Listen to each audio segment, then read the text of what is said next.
Yes, I'm going to build a computer, and I'm going to do it part by part over a long period of time as far as videos are concerned. So I'm not going to just do one video that takes 20 minutes or so and shows you how I put it together. I'm going to do this for those of you like me that are novices at this, and I'll probably make some mistakes. But on the other hand, I hope that I'm careful enough that I don't, and maybe someday you will go ahead and build your own. I've built one before. This one will be much different than the one I actually built, uh, and it's been about 6 years. So, what are the tools that I use? There's a bunch out there. So there's a thing I use, Newegg. Newegg is a site that I said I wanted to build. I just call it a Windows 11 computer. And what it does is it makes sure that as you pick out your parts, you get an idea of the price, the availability, and the compatibility. So if I had put a part down that's not going to work with something else, there's usually somewhat of a note. There's other sites. There's one called PC Part Picker that you could use, and it's the same kind of thing where you just go ahead and choose your CPU, gives you a whole variety, and then it helps you make sure that the parts that you're buying are compatible, shows you the price, and it helps you go somewhere to select. I use YouTube, and I look at a lot of videos of people that are building computers, how they did it, what parts they used, etc. And I also read Maximum PC magazine. And the reason I do that is each month in their magazine they do show builds and how they do it. So in no case am I recommending any specific area or item to help you. I'm just telling you that there are a bunch out there. I have been working on this for a long time, and you could see right now it's saying that I selected 12 parts, 420 watts of wattage estimate, and $1,600. That's a lot of money. I'm going to try to whittle that down as best I can because I use my computer for the typical easy things like emails and surfing the web. I do my financials on it, but I also do a lot of video editing. I make a lot of slideshows and videos for my family. I have a YouTube channel. So I needed something that was somewhat powerful. I'm going to call this a mid-range. And here's the issue here, an issue, is it's hard to get a graphics card. There you go. That's the same words I see over and over again out of stock, but I do want a graphics card. This one was $300. It was in stock. It isn't anymore. So that's an issue. And the other thing is I need storage because of the videos that I do. So you could see here, I'm looking to get two 1 terabyte drives, so 2 terabytes there.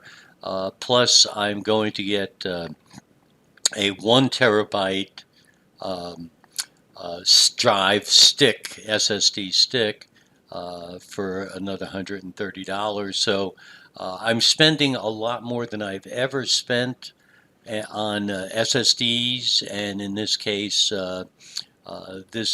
a PCI type of a drive.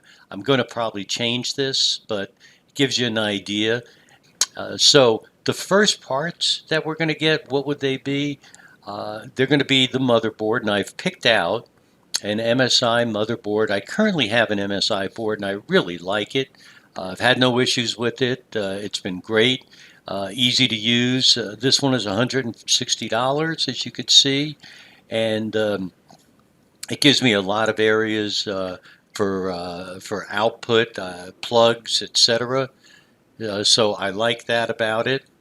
and it's going to work well with my Ryzen 5. Now, originally I was not going to get a 5. I was going to get a 3, significantly cheaper. And I've decided that I'm going to go ahead and get a more powerful CPU this time. So instead of paying maybe $150 or so, I'm going to pay a little bit more. So this is a big expense here coming up. And also, I've decided to get a cooler. I've picked the Thermalake cooler. It's $40. Yes, it's out of stock. So this is another one where I'm going to have to either go find an alternate or be patient and wait. So the cooler is what's going to cool the CPU. The CPU gets very hot, and so the cooler goes on top of it and it pulls the heat off of it. The Ryzen does come with its own cooler, but I decided I'd rather have something a little bit better, a little bit more powerful. I found in the PC that I built 6 years ago that the CPU really heats up. So this has a nice heat sink in it and also a fan. So we're going to go ahead and we're going to order those. And the other thing I'll get is thermal paste. So between the Ryzen CPU and the fan or the cooler, you need to put some paste for conduction. And so this is one that I'm looking at. I might change to something else, or I might even go look at Best Buy locally. But we'll get some thermal paste and we'll put that in, and that's how we're going to start. So I hope you're ready to work with me. What I'll do is I'll just show you piece by piece how I do it. Right now I'm looking at a, uh, a case from MSI, but I'm going to change that. So I'm going to get a DIY PC case, not because it's cheaper, but because it has a lot more output options in it and plugs on the front panel, and I do use them. So this will change a bit. Of course, we have to find a GPU. And right now I'm looking at 16 gigabytes. That's kind of the sweet spot with memory. But I'm not ruling out going to 32 to just kind of make things run smoother and faster. So if you're going to be with me, just every so often you'll see a video pop up as I get a part in and I install the part, and hopefully you'll be along with me to watch me install it. So here we go.